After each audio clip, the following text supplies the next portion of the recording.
dans 3 dimensions. Donc, c'est un plan. Quand on dépasse 3 dimensions, donc les choses se compliquent un peu. Donc, maintenant, en formulant l'équation de cette droite ou de cet hyperplan, donc y égale oméga transposé fois x plus b. Avec oméga et b, ce sont les paramètres de l'hyperplan. Oméga, c'est le poids et le b, c'est le billet. Et bien sûr, la marge, c'est déjà montré, c'est la distance entre les vecteurs et les vecteurs les plus proches de l'hyperplan et l'hyperplan. Donc maintenant, on va passer à l'interprétation mathématique de l'hyperplan optimal. Donc supposons qu'on a 2 classes de données. Une classe rouge de données qui se sont des plus, yi égale à plus 1. Et on a les données en bleu, c'est une classe des moins, yi égale à moins 1. Donc, je trace 2 hyperplans qui passent par les données les plus proches de l'hyperplan optimal. Donc, supposons que c'est l'hyperplan optimal.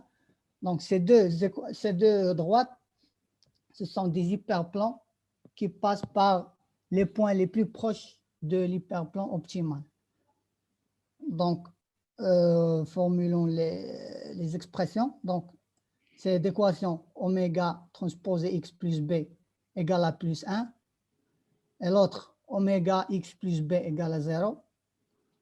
Et l'hyperplan dernier, c'est oméga x plus b égale à moins 1. Donc, je vais définir la marge, c'est cette distance-là. Comme vous voyez ici, donc c'est la marge. Et les vecteurs de support, ce sont les échantillons qui se sont situés sur les droites les plus proches de l'hyperplan. Et voilà, donc ce sont les vecteurs de support. Donc on va voir dans les diapos suivants les interprétations de tout ça. Donc voilà les vecteurs de support, les 3 rouges et les 2 bleus. Donc maintenant, je vais passer. Donc maintenant, considérons 2 échantillons, x1 et x2. Voilà de différentes classes, x1 et x2. Donc, avec l'équation oméga transposé x1 plus b égale à plus 1, et l'échantillon x2 d'équation oméga x2 plus b égale à moins 1. Donc, je fais la substitution de 1 moins 2, c'est oméga x1 moins x2 égale à 2. Donc, je vais diviser par de oméga pour obtenir la marge. Donc, la marge, c'est ça la marge, qui est égale 2 sur la norme de oméga. Donc, je rappelle que l'objectif de l'SVM, c'est de maximiser cette marge, c'est-à-dire le max de 2 sur la norme de oméga. Donc, maintenant, donc je vais passer à l'autre diapo. Donc, à part la figure précédente, donc je peux formuler oméga transposé xi plus b supérieur ou égal à plus 1. Donc, si le yi égale à plus 1. Et la deuxième équation, oméga transposé xi plus b inférieur ou égal à moins 1, si le yi égale à moins 1. Donc, en combinant ces 2 équations, on peut obtenir la contrainte. Donc, yi fois oméga xi plus b, donc moins 1 est supérieur ou égal à 0. Bien sûr, yi sera plus 1, moins 1. Donc, l'objectif, bien sûr, de l'SVM, c'est de maximiser 2 sur la norme de oméga. Et ça revient à minimiser la norme de oméga sur 2, c'est-à-dire minimiser oméga, la norme oméga carré sur 2, c'est la même chose. Donc, notre problème, c'est de minimiser cette marge, la norme de oméga carré sur 2. Donc, c'est un problème d'optimisation convexe avec une fonction objectif quadratique. et des contraintes qui sont linéaires. Bien sûr, c'est l'existence d'un optimum global. Comme déjà dit, ça évite les problèmes de minimum local, donc, comme pour les réseaux de neurones, bien sûr. Donc, pour résoudre ce problème d'optimisation, donc on va passer par la méthode des multiplicateurs de Lagrange. Donc, on peut écrire le Lagrangien primal. Donc, c'est la norme oméga carré sur 2 moins la sommation des alpha i. Donc, les alpha i, ce sont les multiplicateurs de Lagrange fois la fonction yi oméga xi plus b moins 1. Donc, je vais simplifier cette équation. Donc, j'obtiendrai la norme de oméga carré moins 2, la sommation de ce terme, moins la sommation des alpha i. Donc, voilà la formule. Donc, maintenant, je vais passer aux dérivées partielles. Donc, bien sûr, pour formuler le problème primal. Donc, la dérivée du Lagrangien par rapport à oméga. Donc, j'obtiens oméga moins la sommation alpha i, yi, xi. Donc, et je fais sortir oméga. Donc, oméga égale la sommation des alpha i, yi, xi. Maintenant, je dérive la dérivée partielle du Lagrangien par rapport à alpha. Donc, j'obtiendrai la sommation yi, oméga xi plus b moins 1 égale à 0. Et à la fin, je fais la dérivée partielle par rapport à b. Donc, j'obtiendrai bien sûr la sommation alpha i, yi égale à 0. Donc, rappelons de ces deux équations. Donc, oméga, c'est la sommation des alpha i, yi, xi. Et la sommation des alpha i, yi égale à 0. Donc, il suffit de remplacer le oméga dans le Lagrangien primal pour obtenir cette équation. Je l'appellerai LD de alpha.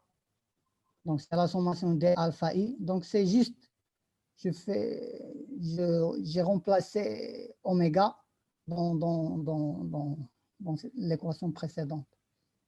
Donc, notre problème primal, c'est... Donc, maintenant, je vais passer au problème dual. Donc, on passe au problème dual pour déterminer les alpha i. Donc, le problème dual, la formulation, c'est le max, le min du Lagrangien. On a déjà calculé cette équation. On donne cette équation LD de alpha. Donc, il suffit de maximiser cette équation. Bien sûr, le problème dual. Donc, c'est maximiser l'équation précédente. Donc, la somme des alpha i moins 1 demi, la somme des alpha i, alpha j, yi, yj, xi, xj. Donc, les xi et les xj, ce sont les input data, ce sont les données d'entrée, ce sont les échantillons d'entrée qu'on veut classer, par exemple. Les alpha i, alpha j, donc les alpha i doivent être supérieurs ou égal à 0. Donc, la plupart des alpha i, ils sont nuls, sont égaux à 0. Lorsque les alpha i sont supérieurs à 0, alors on parle sur les vecteurs de support. Donc voilà, si alpha i supérieur à 0, alors l'échantillon xi, c'est un vecteur de support. Donc c'est alpha i, c'est les qui nous aident à trouver le oméga, Donc pour déterminer la marge, bien sûr, le max de la marge. Donc voilà. Donc si alpha i supérieur à 0, l'échantillon xi est un vecteur de support. Lorsqu'il est nul, donc xi n'est pas un vecteur, bien sûr, n'est pas un vecteur de support. Donc je peux utiliser la condition de KKT. Donc alpha i, yi, oméga xi plus b moins 1 égale à 0 pour calculer le biais et aussi pour calculer oméga. Donc ce problème dual, donc c'est difficile de le calculer. Donc il suffit d'utiliser un programme un programme qui calcule les problèmes quadratiques. Donc, par exemple, Cplex ou bien d'autres programmes. Donc, tout ce que nous avons abordé, c'est dans le cas où les données sont linéairement. Donc, maintenant, je vais passer.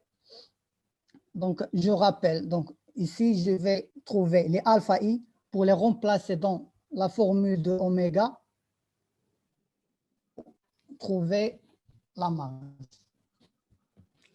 Donc, maintenant, donc, en réalité ou bien en pratique, c'est difficile de trouver les données bien linéairement séparées. Mais c'est la plupart du temps, on trouve des problèmes qui sont de grands problèmes. Par exemple, des problèmes non linéaires où les données non linéairement sont non linéairement séparées, comme vous voyez sur la figure. Donc, je rappelle, la fonction qu'on a trouvée, c'est le problème duel, c'est maximiser la sommation des alpha i moins un demi la sommation alpha i, alpha j, y j, xi, xj. Donc, ce produit scalaire, comme j'ai dit que le xi fois xj, c'est dans le cas où on a les données sont linéairement séparées. C'est-à-dire, donc, ce produit, il représente la fonction noyau. C'est le kernel function. Donc, elle représente la fonction noyau. Ici, c'est dans le cas où les données linéairement séparées. Dans le cas où les données ne sont pas linéairement séparées, on peut introduire le cas xi, xj, qui est égal le phi xi, xj fois le phi, désolé, phi xi fois phi xj. Donc, ce phi, donc on va voir dans le diapo suivant. Donc, voilà, donc, dans le cas non où les données ne sont pas linéairement séparées, on a le cas xi, xj, cette formule. Donc, la fonction noyau, donc, c'est une, ou bien l'astuce du noyau, le kernel trick, l'astuce du noyau, ou bien la fonction du noyau, donc, c'est de reconsidérer le problème dans un espace de dimension supérieure, ou bien à dimension infinie. Donc, comme vous voyez sur la figure, on a les données qui ne sont pas linéairement séparées. Donc, j'utilise la fonction noyau qui s'appelle phi pour rendre les données dans un espace de dimension qui est supérieur. Il n'y a pas de nécessité pour calculer les coordonnées des échantillons dans cet espace. On n'a pas besoin de les calculer. Et puis, pour faire la séparation de ces données. Donc, voilà le phi avec une condition que le cardinal de f doit bien sûr supérieur à la dimension de R. Donc, comme vous voyez, par exemple, on a plusieurs fonctions noyaux.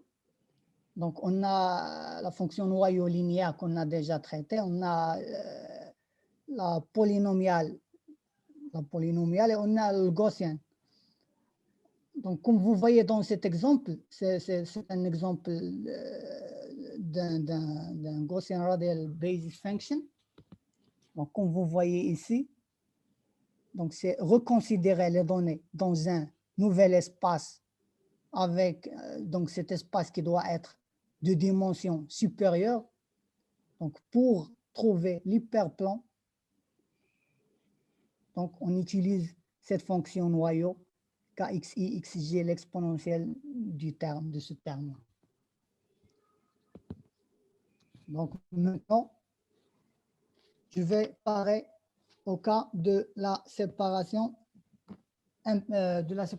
imparfaite, ou bien soft margin, qu'on appelle en anglais. Donc, parfois, on trouve comme vous voyez sur la figure, on trouve par exemple cette donnée qui appartient aux données rouges, elle est mal séparée. Elle se trouve avec les données bleues. Et aussi le même cas pour cette donnée, aussi donc on parle. Donc ici, on doit ajouter slack variable. On doit ajouter les variables de relaxation epsilon i. Donc en pratique, bien sûr, il arrive que des individus soient du mauvais côté du séparateur. Donc, Corina Cortés et Vladimir Vapnik proposent cette technique-là qui s'appelle la marge souple, bien soft margin. Donc, c'est quoi en effet? C'est l'utilisation des variables de relaxation. Donc, comme vous voyez, le epsilon i. Donc, le epsilon, c'est un vecteur de taille n. Donc, s'il est supérieur ou égal à 0, donc en effet, il matérialise l'erreur de classement pour chaque observation. S'il est nul, et lorsque l'observation est du bon côté de la droite, s'il est inférieur à 1, donc le point est du bon côté de la frontière, mais des bords de la droite marge associée à sa classe. S'il est supérieur à 1, donc l'individu est mal classé. Donc, on passe à la formulation. Donc, la première équation qu'on a déjà traitée est juste dans la formulation primale. Il suffit d'ajouter le C fois la sommation des epsilon i. Donc, les variables de relaxation, bien sûr. Donc, la sous-contrainte, c'est yi fois oméga xi plus b supérieur ou égal à 1 moins le epsilon i. Bien sûr, le epsilon i doit être supérieur ou égal à 0. Et la formulation duale, c'est le max de cette équation avec la sous-contrainte, la même, c'est alpha i, y égale à 0. Par contre, ici, c'est alpha i entre 0 et c. Donc, la tolérance aux erreurs est plus accentuée avec le paramètre c. Donc, ce paramètre, s'il est trop élevé, donc c'est le danger de tomber en overfitting. Bien sûr, ce C, s'il est trop faible, donc il y a donc de tomber en underfitting, bien le sous. Voilà, donc je termine par cette.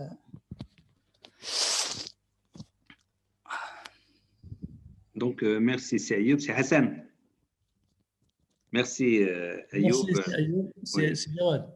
Oui, J'étais en silence. OK, كمل. Merci, c'est Ayoub. Donc, pour Monsieur? votre exposé qui était clair.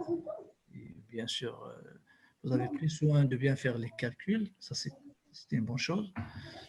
Donc, la discussion maintenant est ouverte donc pour des gens qui vont faire des remarques, poser des questions, donc, etc. Donc, à vous la parole. Qui veut poser une question?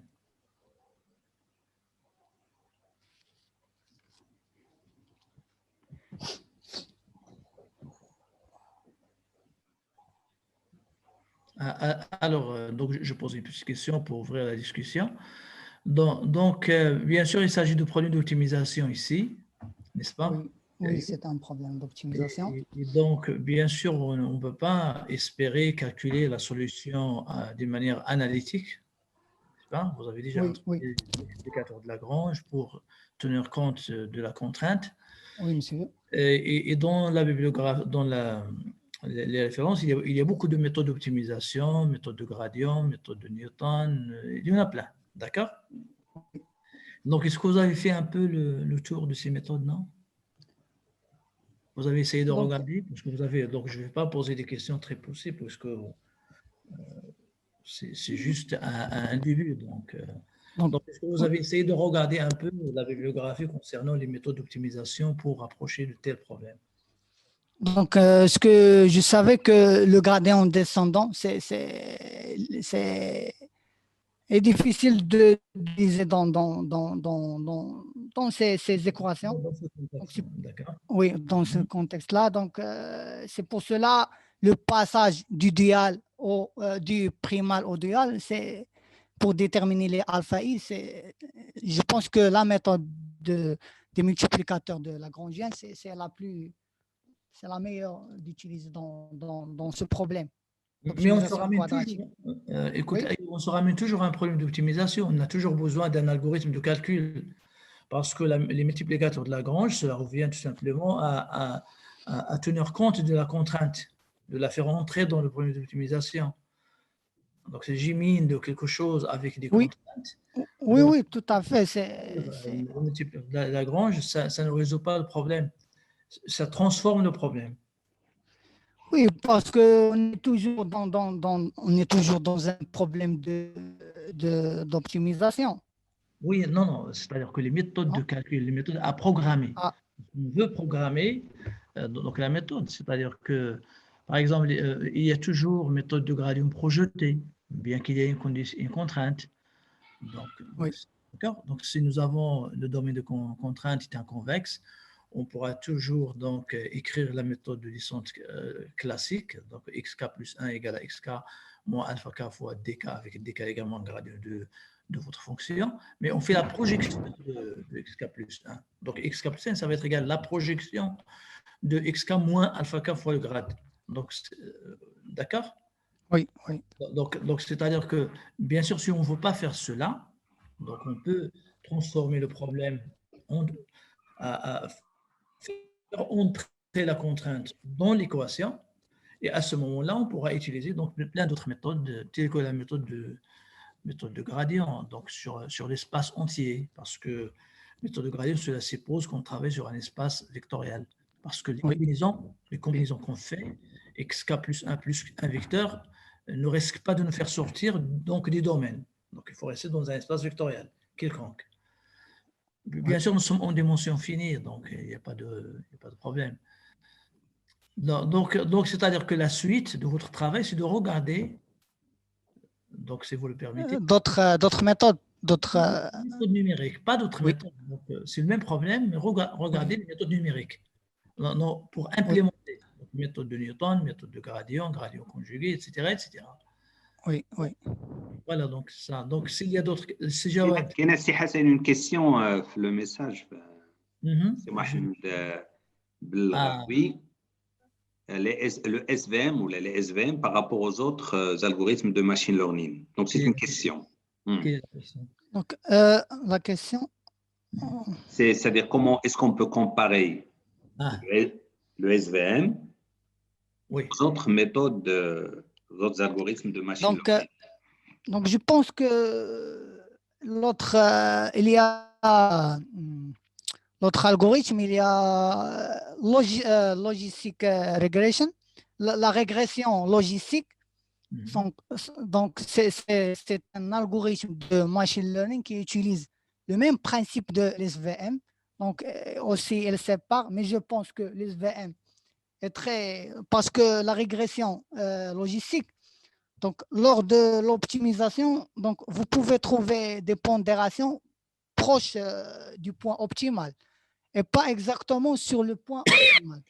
Par contre, l'SVM tente à trouver une limite de décision qui réduit le risque d'erreur sur les données d'entraînement, sur les données de test. Donc pour cela, il y a la régression logistique, mais l'SVM, c'est plus fort que la régression logistique. Peut-être un complément. Oui. Les SVM est apparu, ça fait longtemps. Donc, avant les réseaux de neurones actuellement utilisés, avant le deep learning. Donc, et comme donc, j'étais en train de discuter avec CESF, Oui. Vapnik, c'est un soviétique et il était parti travailler aux États-Unis en tant que chercheur dans les laboratoires Bell sous la direction d'Ian LeCun. D'accord, c'est lui qui l'a aidé à immigrer vers les États-Unis. Et bien sûr, parce que c'est un des pères aussi du machine learning et de l'intelligence artificielle. Mais aujourd'hui, les SVM sont moins performants que les réseaux de neurones, par exemple, ce que nous sommes en train de voir, les RNN, les réseaux de neurones simples, avec plusieurs. Le deep learning. Le deep learning est venu après. Oui. Et d'ailleurs, le SVM, c'était les solutions magiques et magnifiques il y a quelques dizaines d'années. C'est-à-dire, par exemple, dans l'ImageNet, etc., les gens utilisaient ce genre d'outils.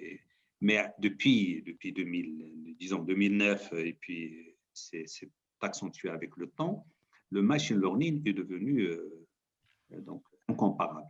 Ceci dit, pour certains problèmes, pour beaucoup de problèmes, les SVM restent intéressants. D'ailleurs, Vapnik, il est toujours, je pense qu'il est toujours en vie, et lui, il est contre les réseaux de neurones. Pour lui, c'est-à-dire la manière dont les réseaux de neurones sont conçus. Il croit toujours qu'on peut faire évoluer les SVM parce que lui, il est contre tout ce qui est bayésien, le bayésianisme, et la formule de Bayes, et puis tout ce qui… Or, les principes aux réseaux de neurones se basent sur cette philosophie, cette manière de voir les choses.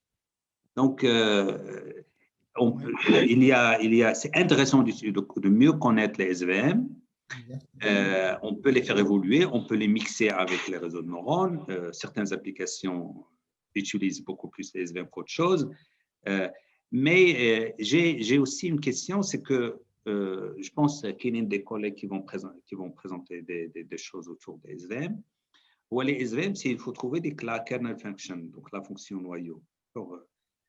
C'est pas facile de… D'ailleurs, Ayoub, tu as écrit à un moment donné KXI égale à phi de XI fois phi de XJ. Oui. Ça veut dire que je peux séparer les deux, d'accord, que je peux… C'est pas évident, c'est pas immédiat, c'est pas nécessaire. Donc, on est obligé, quand on utilise les SVM, d'avoir une certaine connaissance du problème des données. Avec les réseaux de neurones, on n'a pas cette contrainte de… Surtout, on a KXI, XJ, je dois pouvoir les écrire comme produit de phi de XI fois phi de XJ, ce qui n'est pas toujours le cas. Donc… Parce que, monsieur, le choix de la fonction noyau, on ne connaît pas la transformation phi, par exemple. On doit construire plutôt directement, par exemple, une fonction mais noyau. Quand même, mais j'utilise une hypothèse. Cette fonction doit correspondre. Oui, c'est une hypothèse. Mais ce n'est pas toujours… Et cette fonction doit correspondre à un produit scalaire en satisfaire des conditions. Oui, c'est ça. Des conditions, le théorème de Mercer, je pense. Voilà. Et d'ailleurs, les gens… Mais elle reste bien sûr hypothèse. Oui, OK. Donc, mais pour nous ici, les séminaires, on doit connaître la SVM. Comme j'ai dit, il a des avantages, il reste intéressant de faire beaucoup de choses. Donc, on doit la… Mais bien sûr, avec les réseaux de neurones, les derniers réseaux de neurones sont… Voilà, c'est tout. Monsieur, je veux ajouter une remarque. D'abord, merci Ayoub Chounis pour sa forte présentation. Déjà, c'est bravo pour creuser dans les mathématiques derrière l'algorithme. Bravo. Alors, moi, je veux juste ajouter remarque par rapport la question SVM par rapport aux autres algorithmes de machine learning. Moi, cette année, j'ai travaillé mon sujet PFE sur un problème de classification de textes binaires. Oui. Avec une base de données labellisée, Supervised Machine Learning. Alors, j'ai utilisé comme algorithme SVM, la régression logistique, Naive Bayes et Decision Tree pour ce problème. Alors, en termes de code, implémentation, etc., j'ai trouvé que la meilleure algorithme, c'est Logistic Regression, et après Naive Bayes, et après SVM, et après Decision Tree. Pourquoi? C'est en termes d'accuracy, pour le nombre de prédictions correctes, et aussi pour le temps de réponse. Logistic Regression est plus rapide. Et pour l'accuracy, la Logistic Regression m'a donné plus 95% et Naive Bayes 92 et SVM 80 par exemple. En Oui. termes de code, c'est juste une remarque alors, par rapport. Pour les données que vous avez utilisées, Oui, sont dans le contexte de la linéarité, de séparation. Ouais. alors moi, je n'ai pas analysé le texte. Je donne une base de données avec deux labels. Deux targets. Oui. Je n'ai pas visualisé les données. Est-ce que sont linéaires ou bien comme ça, la non-linéarité de le représenter comme un kernel? Non. Je n'ai pas visualisé ça. Oui. J'ai juste présenté, j'ai travaillé comme un développeur, non pas de creuser vers les maths et les analyses, etc. En effet, l'implémentation en Python, c'est juste utiliser la bibliothèque. Oui, mais en C'est réalité, optimisé. c'est du mathématique. En réalité, oui, ces bibliothèques, ce sont.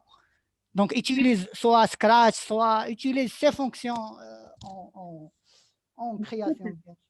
Ce qui est intéressant avec les SVM, ce qui est intéressant, c'est la capacité de généraliser, c'est-à-dire le fait de maximiser la marge. Donc cette idée, on peut l'exploiter. C'est pour ça que j'ai dit il faut les comprendre. Et après, bien sûr, ça peut toujours servir même à l'intérieur d'autres algorithmes. Maximiser la marge, faire en sorte que la séparation ne soit pas seulement, ne cherche pas une fonction, un hyperplan qui sépare les points. Après transformation, à l'aide de fonctions kernel function. C'est l'objectif, bien sûr, de SVM, c'est de maximiser la marge. Oui. Oui.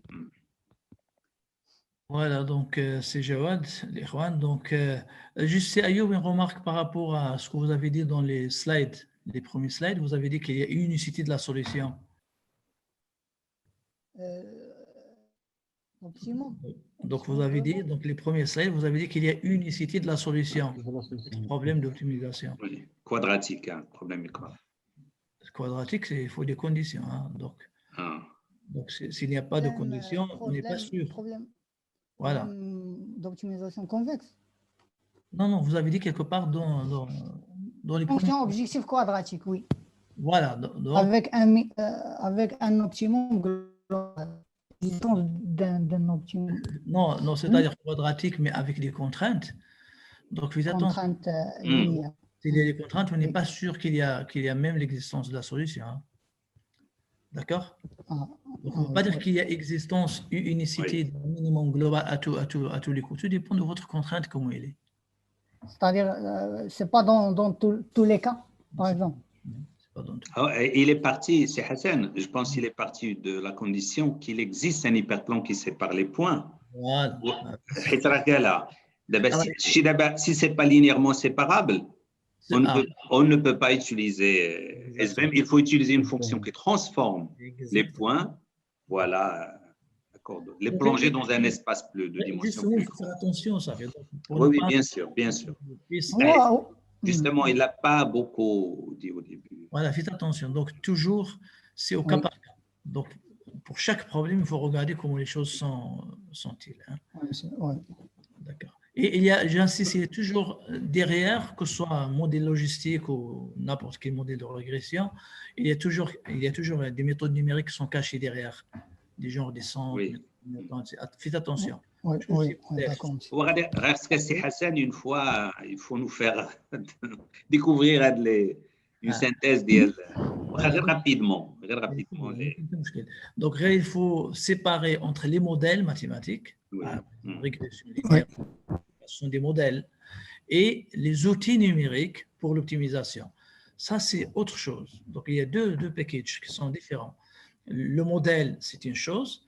Mais par contre, les techniques, en général, les gens qui utilisent des frameworks qui sont déjà prêts, donc ils ne font pas attention qu'il y a des choses qui sont cachées. Hein. Les méthodes numériques, des outils, oui. C'est une autre histoire. Faites attention. Même quel que soit le modèle d'optimisation, il y a toujours les méthodes numériques qui sont cachées. Faites attention à ça. Oui. عليكم السلام. Salam. Oui, comme ça. Said Hassan, كيف الأستاذ بخير وسهلا. أهلا. Si vous me, Monsieur Khalid Sredi, inscrit avec Monsieur Farhan. أهلا وسهلا. Donc, si vous me, مرحبا. si vous me permettez, Monsieur, juste un complément. Ça veut dire, Monsieur Ayoub a parlé là. C'est comme il a fait une comparaison entre le SVM et les réseaux de neurones. Il a dit que les problèmes minimum locaux, ça veut dire il évite les problèmes de minimum local.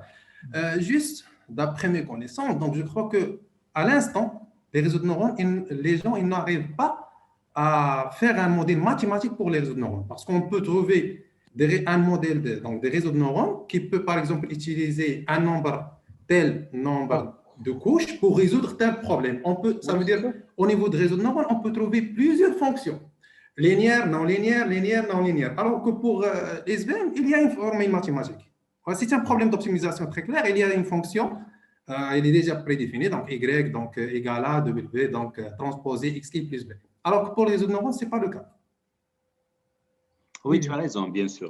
D'ailleurs, dans un réseau de neurones, il y a énormément de minimum. Voilà. Ça veut dire qu'on peut même, si vous me permettez, on peut même utiliser SVM pour le problème de séparation et après, hop, on peut utiliser d'autres au niveau de réseau de neurones. Exactement. Voilà, c'est ce couplage que vous cherchez. Voilà. Ça, c'est d'une part avec M. Ayoub et si vous me permettez, monsieur Jawad. Oui. L'exemple, vous avez donné un exemple pour les réseaux donc pour les graphes. Mais je crois que vous avez donc j'espère que donc pour les prochaines présentations, ça sera déjà vous avez dit que c'est une introduction. Donc l'exemple pour les gens, donc l'exemple qu'il a donné Monsieur Jawad, c'est un exemple pour une distance euclidienne, ça veut dire l'image. Alors que si on n'est pas dans le cas. Là, mais chez l'image, n'est-ce pas le graphe, là, chez l'image. L'exemple, je parle de l'exemple traité, l'exemple que vous avez traité. Là, l'exemple n'est pas traité pour les graphes. Voilà, c'est bien, c'est bien. Donc, ça, voilà. Là, ce n'est pas un exemple traité pour les graphes. Voilà. On dit d'où viennent les graphes neural networks. Ils viennent de deux sources. Soit parce qu'on a déjà traité les images, donc on peut voir les images comme un graphe, donc je peux transposer les mêmes logiques pour les appliquer à des graphes. Et puis, on a utilisé aussi le réseau de neurones au texte. Et un texte, je peux le voir comme un graphe. Et donc, je peux utiliser les mêmes idées que j'utilise pour le texte pour un graphe quelconque. Et donc, les gens, qu'est-ce qu'ils ont fait? Ils ont proposé des algorithmes, ça s'appelle des GCN, donc des graphes convolutional networks. Donc, des graphes convolutionnels. Le problème, c'est que… Mais ce n'est qu'un cas particulier. Voilà. Le problème, c'est qu'on est… Oui, oui, monsieur. Non, termine, s'il vous plaît. Donc, ce n'est pas un exemple. Non, on s'est inspiré de ces deux choses. Le problème qui est, donc l'inspiration, oui, mais je crois qu'il y a un problème au niveau. Ça veut dire, au niveau de l'image, on peut appliquer la convolution, mais au niveau de graphe, donc je crois qu'il y a un problème au niveau de produit de convolution au niveau de le graphe. Oui, mais il est proposé. Tu as un nœud et tu prends les nœuds qui sont liés et tu utilises et tu partages les mêmes poids, mais c'est ce fait. La blague, c'est pas la même. Voilà, tu as le temps d'apprentissage. Là, c'est aidé l'apprentissage. Tu fais aussi, bien sûr, on n'a pas dit qu'est-ce qu'on cherche. On n'a pas dit ce qu'on cherche pour pouvoir définir une fonction de perte. Ce qu'on cherche, c'est quoi? Soit on cherche à classifier différents graphes. Un graphe, ça peut être un visage. Donc, je prends des gens, etc., ou là, des animaux. Donc, soit, par exemple, déterminer est-ce que un nœud, quels sont les attributs d'un nœud, sachant que je n'ai pas les attributs dans ce nœud, mais je les ai pour les autres. Donc, lorsque on pose le problème, on peut définir la loss function et à ce moment-là, je peux définir un peu la rétropropagation. Mais on n'est pas allé jusque-là parce que c'est juste une introduction. Après, il faut aller plus loin. Mais de toute manière, quel que soit le problème posé, Si tu te rappelles, à un moment, j'ai dit qu'il y a plusieurs couches, on crée plusieurs couches, et à la fin, ce n'est qu'à la fin qu'on va décider. Est-ce qu'on va utiliser une sigmoïde? Voilà, une sigmoïde parce que c'est un problème de classification. Ça veut dire qu'on arrive à notre réponse, voilà, arrête. Voilà, ou là, on va sortir juste un nombre. Parce que ce qui nous intéresse, c'est classifier les. Et d'ailleurs, si vous me permettez, monsieur Jawad, donc vous avez juste mathématiquement ce que vous avez dit tout à l'heure, ou un complément. On travaille dans un espace de Hilbert et donc l'espace de Hilbert nous oblige ça veut dire le produit scalaire doit être L2, ça veut dire il est déjà donc l'intégrale de 2, donc doit être convergent. Et par conséquent, je crois que voilà la convergence. Ça veut dire à un certain moment on doit limiter, donc on doit limiter la borne supérieure à atteindre et puis on arrête le calcul. Est-ce que c'est… D'abord, les réseaux de neurones, parce que c'est des mathématiques discrètes. Voilà, discrètes. On n'a pas le luxe d'utiliser les L2, etc. La topologie d'une manière générale. Il n'y a pas encore de théorie. Les graphes neural networks, c'est 2017 ou 2020, 2019, 2020. C'est Stanford. Il a surtout qui voulait c'est encore hot le cours dialogue. C'est rien n'est fait. En gros, ce que j'ai présenté d'ailleurs n'est pas pratique, sauf si on utilise. C'est au début, donc c'est pas.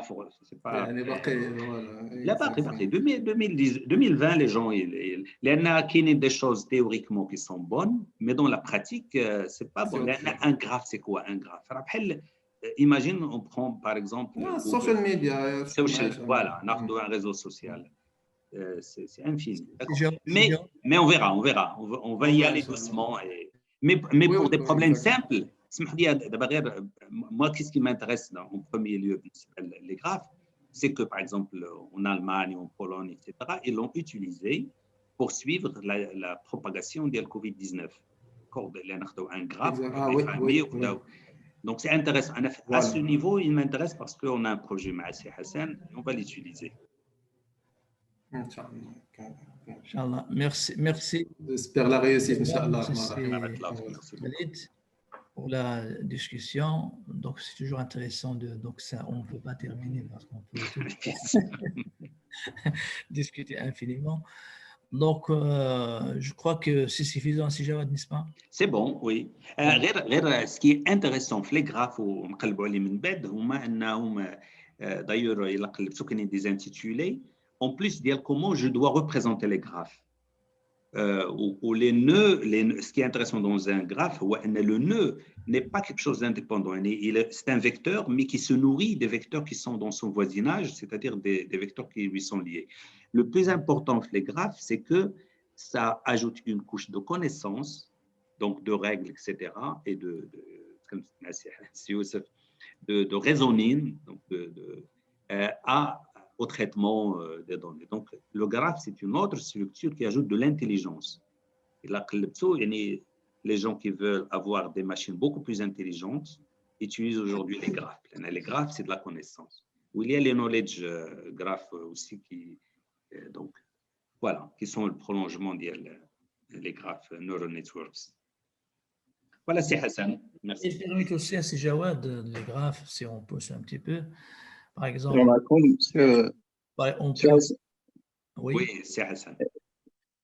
Oui, donc par exemple, si on regarde le concept de composantes connexes, donc c'est-à-dire on pourra trouver des agglomérations qui sont indépendantes. Oui, le clustering, c'est utilisé pour le clustering d'ailleurs. Parce que c'est ça le point fort de la théorie de graphes. Donc ils sont utilisables pour la classification, pour la planification, pour beaucoup de choses. Pour beaucoup de choses. Voilà, donc il suffit de regarder les algorithmes qui sont considérés, mais bien sûr, il y a la complexité, il y a un problème d'implémentation qui n'est pas évident. Bien sûr, l'implémentation d'un graphe, attention, ce n'est pas la même chose que les arbres. Hein, donc, là, c'est graphe orienté, non orienté, etc. Et donc, est-ce qu'on va utiliser des pointeurs, quoi regardez. Là, il y a des bases de données, c'est Hassan. Malgré tout, les gens, ils travaillent. D'accord. Donc, on a des bases de données aussi à base de graphes, d'accord, qui manipulent les graphes. Et donc, d'ailleurs, mais ils sont très utilisés. Donc, beaucoup de gens parlent de… Monsieur Hassan, s'il vous plaît, Oui. est-ce que je peux poser une question, s'il vous plaît? Oui, bien sûr. Il y a qu'à On est là pour cela, bien sûr. Donc, je suis Zuber Bidin, donc je travaille sur la théorie des graphes, en particulier sur la coloration de graphes. Donc, je travaille sur une variante de la coloration appelée la S-packing, ou bien la coloration packing de graphes avec monsieur Gadi. Et ma question, c'est après l'obtention de ce GNN, c'est-à-dire après avoir fait tout ce travail et obtenir, par exemple, étant donné deux graphes G1 et G2, bon, bien sûr, comme M. Hassan vient de dire, bien, il y a plusieurs paramètres dans les graphes, par exemple le nombre de stabilité, le nombre de clics, ou bien le nombre, par exemple, de connexité. Par exemple, en parlant du nombre de stabilité noté généralement comme alpha, quelle est l'interprétation qu'on peut donner, par exemple, en comparant deux nombres de stabilité pour deux graphes obtenus, par exemple, GNN? Par exemple, comme vous avez, par exemple, en obtenant pour le Wikipédia, en obtenant, par exemple, un certain graphe G1 pour cette structure. Par exemple, pour un autre champ de langage, par exemple, on va obtenir un autre champ, par exemple, G1, en comparant le nombre de stabilité qui nous donne le nombre maximum de sommets qui ne sont pas adjacents entre eux, d'accord? En comparant ces paramètres, bon, quelle est l'interprétation qu'on peut donner, par exemple, si l'un est supérieur à l'autre ou bien si l'un est égal à l'autre? Oui, ce que je vais dire, bien sûr, il faut creuser. On est là pour ça. On va aller faire les graphes le plus loin possible.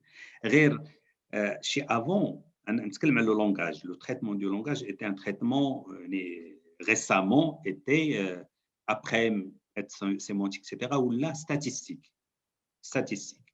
Et les gens ont développé des choses extraordinaires avec. Même les réseaux de neurones, on a tout oublié. Parce que les réseaux de neurones se basent sur des boîtes noires. Ils ne s'intéressent pas à la structure. Tu mets les poids, tu mets le réseau, bien sûr, tu dois le penser un petit peu. Et lui, il retrouve toute l'information. Et il permet de faire la classification. Il cherche à lui, aujourd'hui, sans faire de calcul, bien sûr, il cherche un peu pour séparer, etc., pour classifier les graphes. Donc, les efforts qui ont été faits avant, les réseaux de neurones, avant, il fallait chercher les patterns, etc. Aujourd'hui, on ne l'utilise pas. C'est Youssef. Youssef, coupe le son. Donc, à mon avis, mais on va y aller doucement, je n'ai pas vraiment de réponse aujourd'hui, mais je pense que les préoccupations la langue avant, donc ils disent est-ce que la connaissance de la langue, la linguistique. Avec les réseaux de neurones, on n'utilise plus de linguistique. Tout le travail, le pénible, avant, donc les graphes, donc les GNN vont nous dispenser de beaucoup de choses qu'on utilisait d'une manière directe. Notre connaissance de la reste proche, tous les implicites. Voilà. Ah oui. D'accord. Monsieur, si vous me permettez, Monsieur Jérôme. Oui, très bien. Une base de données, vous avez parlé des bases de données. S'il y a une base de données, donc parmi les bases de données que vous pouvez nous offrir concernant, surtout pour l'NLP, ça veut dire les linguistiques. La reconnaissance ou la recognition, speech recognition ou bien translation, speech to speech translation.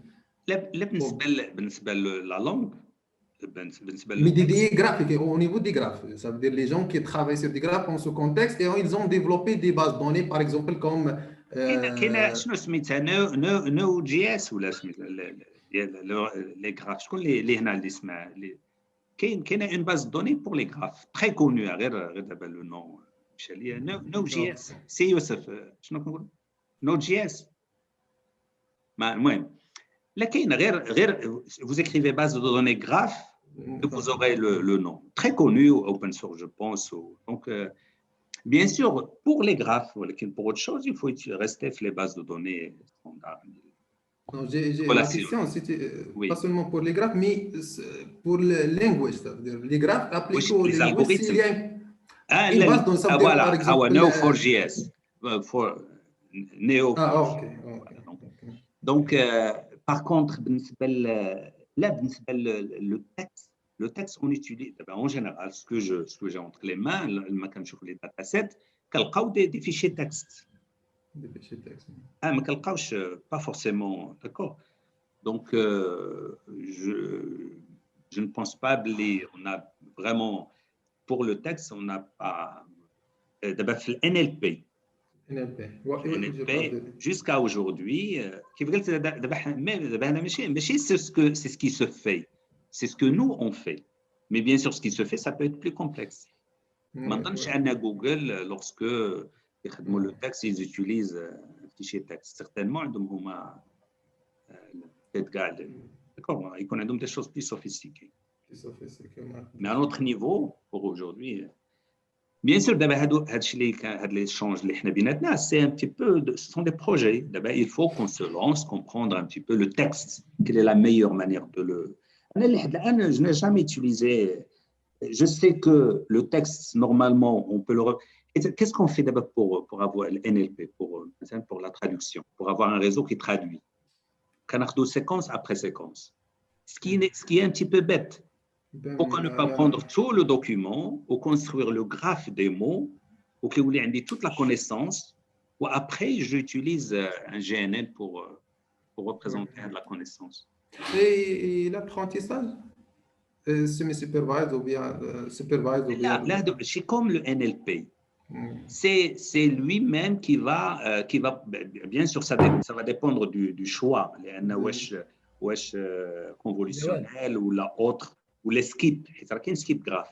Skip graph, qu'est-ce qu'il fait? Il va prendre un mot, il l'enlève, ou qu'il y a le contexte, ou qu'il construit un réseau de neurones. Oui, mais on verra ça. Il va nous faire un exposé. Et donc, à ce moment-là, on va discuter correctement. Hein. Exactement. Il y a aussi Zoubert, s'il est encore là. Oui, je suis là.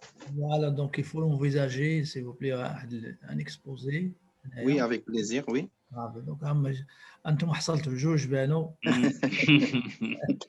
Voilà, vous proposerez un intitulé pour le programme. Un intitulé pour qu'on puisse programmer. Ainsi, donc, on peut répondre à des questions pratiques. Exactement. Concernant vos travaux. D'accord, mais pour le travail, le sujet sur lequel je travaille, c'est un peu loin de l'intelligence artificielle, d'accord? Donc, c'est plus particulièrement la coloration de graphes, ou bien ce qu'on appelle la S-coloration packing de graphes, qui bien sûr modélise plusieurs problèmes, par exemple ceux de réseau, ou bien l'affectation de fréquences, ou bien d'autres problèmes. C'est Zubair, donc c'est très bien, parce que ça, on va voir comment utiliser par la suite dans la thématique de l'intelligence artificielle. D'accord, avec plaisir. Aujourd'hui, c'est difficile de ne pas utiliser l'intelligence artificielle. Vraiment, il est efficace, au magique parfois. Le langage, Stanford, c'est Manin, le prof Stanford, c'est le prof de NLP, c'est le responsable Stanford de l'intelligence artificielle. On a utilisé ça et par la magie des réseaux de neurones, on a trouvé des résultats extraordinaires. C'est magique, c'est magique. Il faut le tenter. Il faut tenter les réseaux de neurones et tout ce qui est intelligence artificielle. Mais je me demande même... Oui, je me demande même comment, par exemple, l'intelligence artificielle peut servir pour colorer des graphes qui sont de taille ou bien d'ordre gigantesque. Donc, est-ce que... Apprentissage. Il y aura il